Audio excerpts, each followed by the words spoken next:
I want to give a special endearment to Sergeant Ginyard at Company Base National Guard, who I met a couple years ago and got the chance to ride along with and talk to. Like being in service, like being a military personnel, it's the best feeling in the world, especially when you know that there's wars and um, unbecoming people who are kind of you know in certain ways like around you, and they're always out in a metropolitan area, and they always are in a setting where you have to crack down on who these people are and begin to take them off the street. Again, I want to talk about mystery, copper crime, special ops. I want to carry on this conversation. Um, because when I grew up, I was into this color, right? I was into this color, turquoise. Then I said I don't like that color anymore. Then I got into the color of baby blue. Then I said I don't like this color anymore. Then I got into the color of lavender. Then I said I don't want this color anymore. Then I got into the color of purple. Now, purple has always been with me since. Purple and black. Purple and black. And I started to figure out when I was looking at manuals that would get sent to my mother's house, and because she would always have like catalog editions of, sausage or popcorn or something you can get during a holiday. And this particular magazine just came one day, and it was talking about strips of wires, made out of copper. Right, this is copper right here that I'm scrolling over. This is copper, pure copper. And I noticed that when I was looking at the strippings on the magazine, or I would say the catalog, um, it had a purple coating on one of them, like this right here, a purple coating, a purple strip, and they were advertising in it that it can do this, it could do that, um, get it, if you need this for this, you need this for this, you need to get it. They were advertising it. And me, I was into what happened at Roswell, with the crashing of the alien saucer. I was into uh, First 48. I was into cold case files. You know, I would go to sleep at night around 1 a.m. watching cold case files, through Pirate Bay. For those who grew up in the early 2000s, they know about Pirate Bay, where you can get the seasons and episodes of a particular show that you may have liked growing up. So I would watch these over and over and over. And one particular episode kind of stood out to me, and it was about Delilah. The lady, she had her body chopped in half, and the guy on there, he was talking about, you know, we were able to find, the person because of, a wiretapping. And, I learned about the Green River. I think it's the Green River Killer, right? The Green River Killer. Of course, Wayne Gacy, Wayne Williams, Jeffrey Dahmer, all these people, right? And today, right, you never hear about, cold case files not being solved, or, like there was an article that just came out, and it was saying that, a lot of cold case files, like, they're starting to be re-examined, and they're starting to be sealed, because they've been solved. These cold cases been solved, right? And a lady mentioned to me the other day, she said there was an explosion the other day in an area of Detroit. There was an explosion. I think it was in the Greenfield area, somewhere on the west side. And I think it was Livernois, she said. Greenfield and Livernois, somewhere over there.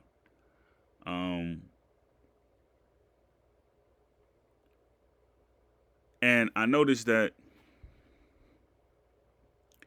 when you go to this particular area called Livernois in Detroit, right? It's a lot of business activity over there. A lot of business activity. Shoe shops, restaurants, bookstores, all type of stuff. The mayor likes to go over there and he likes to boast about, in his own ostentatious way, how phenomenal, the place looks. And, a lot of us, we agree, for all intent. But this is what stood out, when they were talking about that explosion. They didn't say that they were doing drag racing in that area the night before, And you can hear like the cars, the engines in the Chargers, the V8s. You can hear the engine in them because, they get these cars now and the young people think like, they're so phenomenal. Like wow, like these cars, right? These Batman vehicles, these racer cars, And a lot of people are starting to fall out of love with them because they see like how destructive the culture is becoming with these cars. Like people are getting in shootouts on the highway, people are crashing to places, and people are shooting out of these cars, and they use them as getaways and they're rentals, right? Most of the people who have these cars are not paid off. They're not paid off. They're not paid off. So it was racing in that area the night before this explosion happened. And you can hear a lot of explosions in areas of Detroit. You can hear them. You can hear them. Detroit's a very small city. And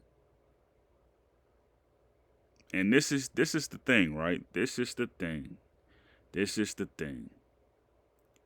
These newer cars that you see on the streets, these cars are CIA equipment. They're CIA equipment. They know who's going to buy them. They know what's inside the car. Some of the people who buy these cars don't know how to lift the hood on them. They're like these Chargers, right? They're like iPhones. You don't know how to get the battery out. You know what I mean? Like, you don't know how to. So the people, they're getting these cars and they're doing things in them, right? And it doesn't matter the make or model. It's just these newer cars that's made after 2020. They're getting these cars, and what you're seeing is that when they do things in them, some of these cases just don't end up as, they don't end up in the cold case, in the cold case file. They don't end up in the cold case department. They don't.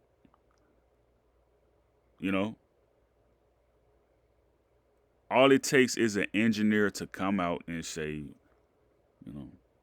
we'll offer to bid on solving this crime. This is all we want. We might want an advancement in a certain office. We might want to run for election one day, and this is what happens. And so you see an explosion happen like that, and a store got broken in, they got looted, and next thing you know, you got an attorney. He's going to the precinct to speak to a detective about a cold case, and they're having words. They're exchanging information, exchanging business cards. Meeting for the next day. They're talking over a brew of coffee, maybe at Starbucks, and the topic comes up. This person is running for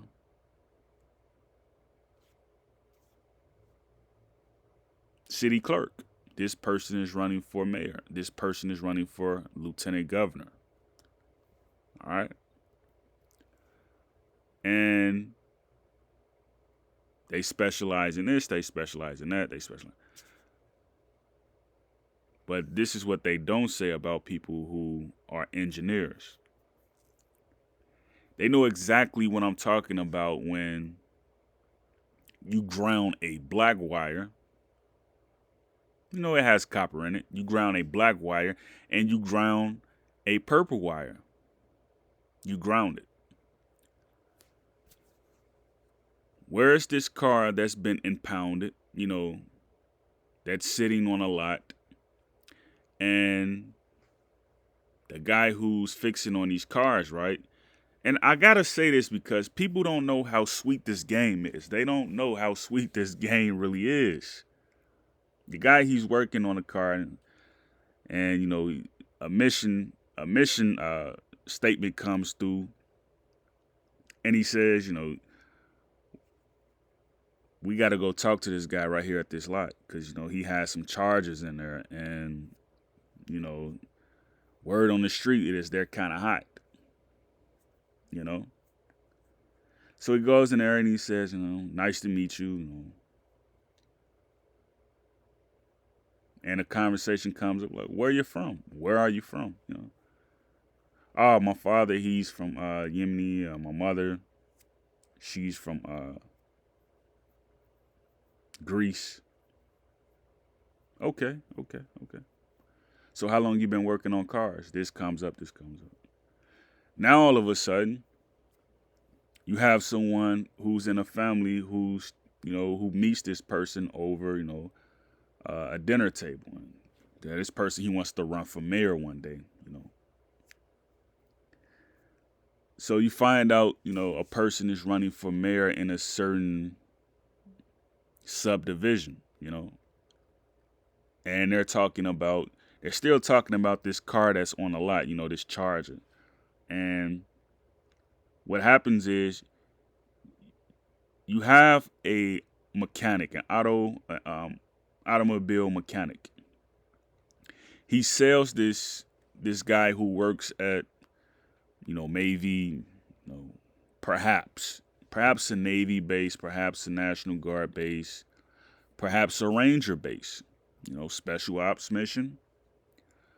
And he sells him this part to this car. And he goes back and he says, I'll just give it to you for free. We'll keep the body. The body is worth more. We don't really want, give him a whole story about how he doesn't want the engine. So he pulls some wires out, give him some wires to the car. Because, you can sell parts at, a shop. If you have a mechanical field, you can just go. Maybe you have, a van that doesn't have the latest part at a store. You just go there and just buy the part. So you get the part, and he comes over and he says, look at what I have. I need this to get tested. So take this to Detective Richmond. Have Detective Richmond look at this, see how it is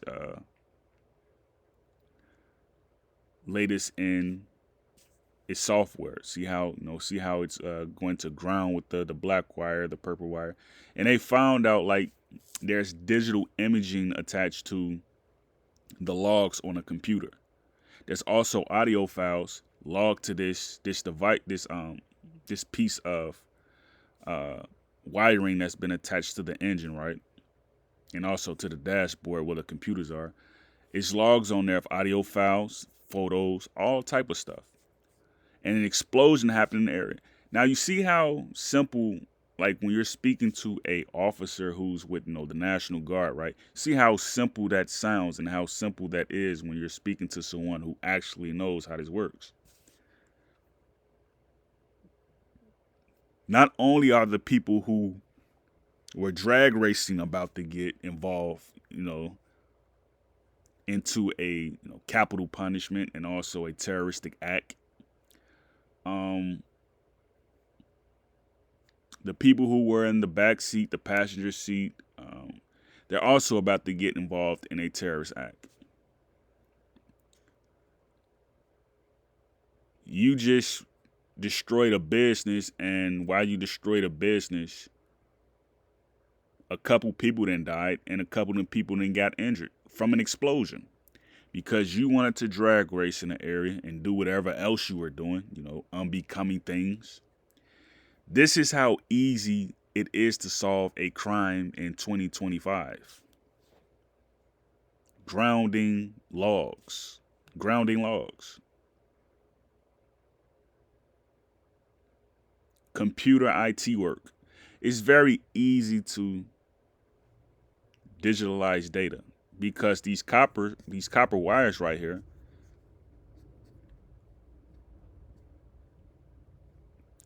they all come with templates. They all come with templates. They all come with skins.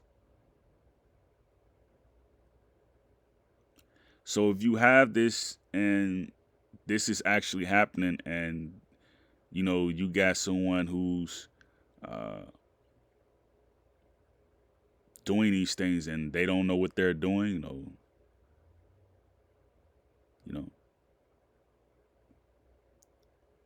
I need people to really sit here and think about, what are they telling their kids? What are they telling their teenagers? What are they telling, the adult that's about to leave the home, who's still at, 30 years old, hanging around a group of guys, they're standing in front of the Section 8 home, Section 8 housing. They out there drinking with chargers, and they got these, these automobiles sitting in front of, the baby mama house that's attached to somebody else's house.